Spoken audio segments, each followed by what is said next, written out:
استغفر اللہ کی طاقت اور یہ فضائل شاید بہت ہی کم لوگ جانتے ہیں۔ ایک شخص نے حضرت علی کرم اللہ وجہہ کے سامنے اونچی آواز سے استغفر اللہ کہا تو آپ رضی اللہ تعالیٰ عنہ نے اس سے فرمایا، کچھ معلوم بھی ہے کہ بسم اللہ الرحمن الرحیم۔ ناظرین، آج ہم گناہوں کے سمندر میں غرق ہیں، قدم قدم پر رب کریم کی نافرمانیاں کر رہے ہیں۔ ہماری صبح، ہماری شام، ہماری رات معصیتوں سے آلودہ ہے۔ نفس و شیطان کے چنگل میں پھنس کر ہم اپنے رحیم و مہربان پروردگار کی بغاوت پر مرتکب ہو رہے ہیں۔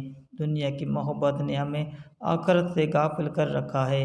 اس فانی، عارضی اور ختم ہو جانے والی زندگی کو ہم نے اپنا مطمع نظر بنایا ہوا ہے۔ خوف خدا، فکر آخرت اور بارگاہ الہی میں حاضری کا احساس معدوم ہوتا جا رہا ہے۔ نتیجہ سامنے ہے۔ گناہوں پر شرمسار ہونا، اپنی لغزش کا اقرار کرنا اور اپنے جرم کا اعتراف کرنا وہ مبارک و بابرکت عمل ہے جس کا توڑ شیطان کے پاس نہیں۔ امام اوزاعی رحمۃ اللہ علیہ فرماتے ہیں، ابلیس نے اپنے چیلوں سے کہا، تم انسانوں کو کس طرح گمراہ کرتے ہو؟ وہ کہنے لگے، ہم ہر طریقہ اور ہر جہت سے انہیں گمراہ کرتے ہیں۔ ابلیس نے جواب میں کہا، کیا استغفار کے بارے میں بھی تم نے انہیں گمراہ کیا؟ یہ سن کر ابلیسی گماشتوں نے کہا، استغفار تو وہ عمل ہے جو توحید باری تعالیٰ کے ساتھ جڑا ہوا ہے، تو اس پر ہمارا زور کیسے چڑھ سکتا ہے؟ ابلیس نے کہا، میں انسانوں کے درمیان ایسی چیز پھیلاؤں گا جس پر انہیں استغفار کرنے کی نوبت نہیں آئے گی۔ امام اوزاعی رحمۃ اللہ علیہ فرماتے ہیں، شیطان نے انسانوں میں وہ خواہشات و تمناؤں کو پھیلایا جسے کوئی گناہ نہیں سمجھتا اور اس پر استغفار بھی نہیں کرتا۔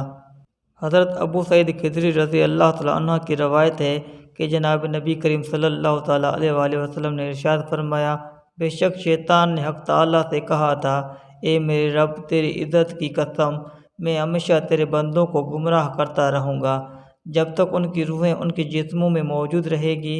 جواب میں اللہ تعالیٰ رب العزت نے فرمایا، میری عزت کی قسم، میری جلال کی قسم، میرے بلند مرتبے کی قسم، جب تک میرے بندے مجھ سے مغفرت طلب کرتے رہیں گے میں انہیں معاف کرتا رہوں گا۔ ناظرین، اسلام ایک ایسا دین ہے جو مسلمانوں کو بامقصد زندگی گزارنے کا مکمل طریقہ بتاتا ہے۔ اللہ تبارک و تعالیٰ نے انسانوں کو اشرف المخلوقات بنایا، یعنی سوچنے سمجھنے کی صلاحیت دی، صحیح اور غلط کی سمجھ دی۔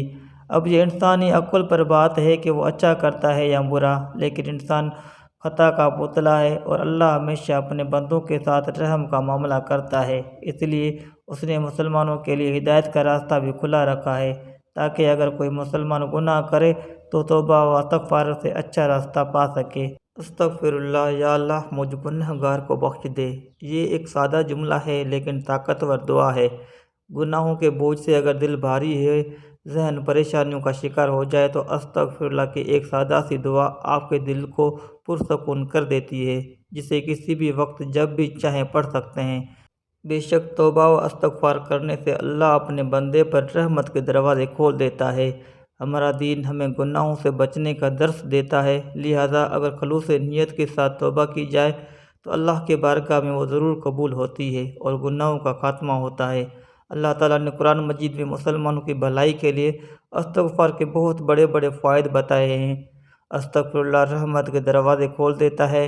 قرآن پاک میں ایک جگہ استغفار کی اہمیت اس طرح بیان کی گئی ہے کہ اپنے رب سے معافی مانگتے رہو، بے شک وہ ہمیشہ معافی دینے والا ہے، یعنی صرف اللہ سے رحمت کے طلبگار رہیں کیونکہ وہی معاف کرنے والا ہے۔ اللہ تعالیٰ فرماتا ہے کہ جس نے زندگی بھر سکون لینا ہے وہ استغفار کرے۔ ناظرین، استغفار کر لو، جب تک زندہ ہوں گے اللہ تعالیٰ تمہیں چین نصیب فرما دے گا۔ ایک حدیث کے مطابق نبی کریم صلی اللہ تعالیٰ علیہ وآلہ وسلم نے فرمایا کہ اللہ تعالیٰ ایسے شخص کو اپنے عرش کے سائے میں جگہ دے گا جس نے تنہائی میں اللہ تعالیٰ کا ایسے ذکر کیا کہ اس کے آنسو جاری ہو گئے۔ استغفار سے دولت اور اولاد میں برکت ہوتی ہے۔ آج کے اس دور میں لوگ دولت کمانے کے اس قدر غافل ہو چکے ہیں کہ وہ اسلام اور اللہ کے ساتھ اپنے فرائض کو بھولتے جا رہے ہیں۔ وہ یہ بھول بیٹھے ہیں کہ توبہ کرنے کے لیے کچھ وقت نکالنا ضروری ہے، کیونکہ اس کی برکت سے اللہ رزق، مال، دولت اور اولاد میں اضافہ کرتے ہیں۔ اور اس بات کا ذکر قرآن مجید میں بھی کیا گیا ہے۔ استغفار کرنے سے انسان کی مانگی گئی ہر دعا قبول ہوتی ہے۔ خلوص دل سے اللہ کی بارگاہ میں معافی مانگنے سے دعائیں قبول ہوتی ہیں۔ کسی مومن کے لیے دعا سے بہتر اور کوئی چیز نہیں ہے۔ وہ جو کچھ اپنے رب سے مانگتا ہے، جس بھی چیز کی امید رکھتا ہے، ایک دن اس کا رب اسے نواز دے گا۔ کیونکہ مسلمان ہونے کی حیثیت سے ہمارا یہ یقین ہے کہ صرف اللہ کے پاس یہ اختیار ہے کہ وہ ہماری دعائیں قبول کرنے پر قادر ہے۔ استغفار کرنے سے رزق میں اضافہ ہوتا ہے۔ قرآن مجید میں اللہ پاک کا یہ وعدہ ہے کہ اللہ پاک سے معافی مانگتے رہنے سے وہ رزق میں خیر و برکت کرتا ہے۔ مومن کے رزق میں فراوانی اور اضافہ ایک مخصوص مدت کے لیے ہوتا ہے۔ اس بات کی وضاحت اس طرح کی گئی ہے کہ انسان اپنی نعمتوں کو جلد بھول جاتا ہے اور اللہ نہیں چاہتا کہ اس کے بندے اسے بھول جائیں۔ اس لیے ہمیں استغفار کرتے رہنا چاہیے۔ اس حوالے سے فرمان رسول اللہ صلی اللہ تعالیٰ علیہ وسلم ہے کہ جس نے استغفار کو اپنے اوپر لازم کر لیا، اللہ اس کی ہر پریشانی دور فرمائے گا اور ہر تنگی سے اسے سکون عطا فرمائے گا، اور اسے ایسی جگہ سے رزق عطا فرمائے گا جہاں سے اسے گمان بھی نہ ہوگا۔ استغفار کرنے سے ہر گناہ کی معافی مل جاتی ہے۔ اللہ تعالیٰ ہر مسلمان کو آزمائشوں اور مصیبتوں میں مبتلا کرتا ہے۔ اصل میں یہ مومن بندے کا امتحان ہوتا ہے۔ اللہ پاک اس طرح بندے کو اپنے آپ پر اور اسلام پر اس کے ایمان کی مضبوطی کو دیکھتا ہے۔ اس کے ایسے وقت میں شکوہ نہیں، اللہ سے معافی مانگنا چاہیے، استغفار کرنا چاہیے، کیونکہ اللہ تعالیٰ توبہ کرنے والے بندے کو سزا نہیں دیتا بلکہ معاف کرتا ہے، اور ہمیں اپنی عام زندگی میں بھی یہی عمل اختیار کرنے کا توفیق دیتا ہے۔ توبہ و استغفار کی فضیلت بندے کے لیے اللہ کی رحمت اور فضل کے دروازے کھول دیتا ہے۔ بے شک اللہ بہت رحیم و کریم ہے، اور جب ہم اس سے گڑ گڑا کر معافی مانگتے ہیں تو وہ ہمیں ہدایت عطا کرتا ہے، اپنی رحمتوں سے نوازتا ہے اور ہمارا دل اپنی طرف موڑ لیتا ہے۔ اس وقت ہماری زندگی غیر محفوظ کا شکار ہے، اور اس میں کوئی شک نہیں کہ استغفار کا ورد دنیا اور زندگی میں صبر عطا کرنے کا بہترین ذریعہ ہے۔ یہ ہمیں ذہنی، جذباتی اور روحانی طور پر مضبوط کرتا ہے۔ قرآن پاک میں ایک جگہ بیان کیا جاتا ہے کہ اپنے رب سے معافی مانگو اور پھر اس سے توبہ کرو، وہ تمہارے لیے آسمان سے بارش برسائے گا اور تمہیں اپنی طاقت میں سے طاقت بخشے گا۔ قرآن مجید میں استغفار کرنے والے سے اللہ نے وعدہ کیا ہے کہ وہ اس کو اپنے بے پناہ فضل سے نوازے گا، اس دنیا میں بھی اور آخرت میں بھی۔ قرآن میں اللہ پاک اپنے بندوں سے مخاطب ہو کر فرماتا ہے کہ اور تمہارے لیے باغات مہیا کروں اور تمہارے لیے دریاؤں کا سامان مہیا کروں۔ کسی شخص نے حضرت علی کرم اللہ وجہہ کے سامنے اور اونچی آواز سے استغفر اللہ کہا تو آپ رضی اللہ تعالیٰ عنہ نے اس سے فرمایا، کچھ معلوم بھی ہے کہ استغفار کیا ہے؟ استغفار مومن بندے کا بلند مقام ہے، اور یہ ایک ایسا لفظ ہے جو 6 باتوں پر حاوی ہے۔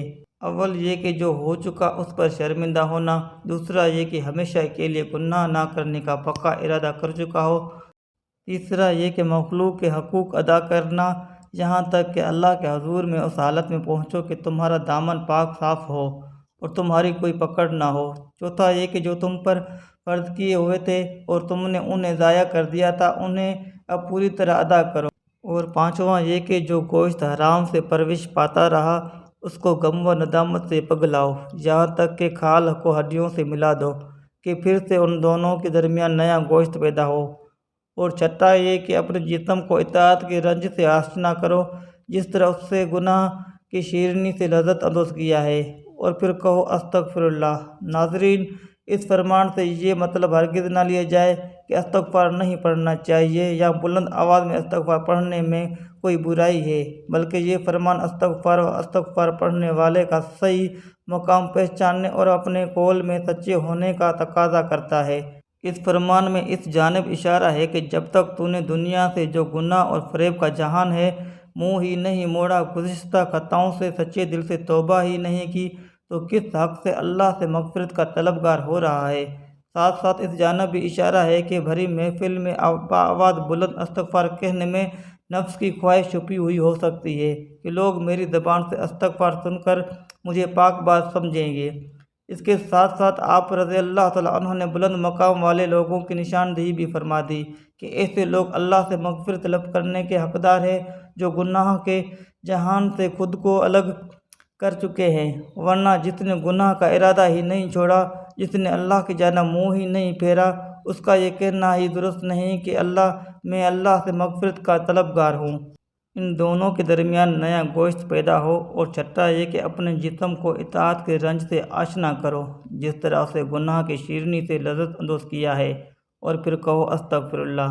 اس فرمان سے یہ مطلب ہرگز نہ لیا جائے کہ استغفار نہیں پڑھنا چاہیے یا بلند آواز میں استغفار پڑھنے میں کوئی برائی ہے، بلکہ یہ فرمان استغفار اور استغفار پڑھنے والے کا صحیح مقام پہچاننے اور اپنے قول میں سچے ہونے کا تقاضا کرتا ہے۔ اس فرمان میں اس جانب اشارہ ہے، اللہ پاک ہمیں نیک اعمال کی توفیق عطا فرمائے اور ہمارا خاتمہ ایمان پر فرمائے۔ اللہ پاک میری اور آپ کی بخشش فرمائے اور اس بیان میں کمی بیشی معاف فرمائے، آمین یا رب العالمین۔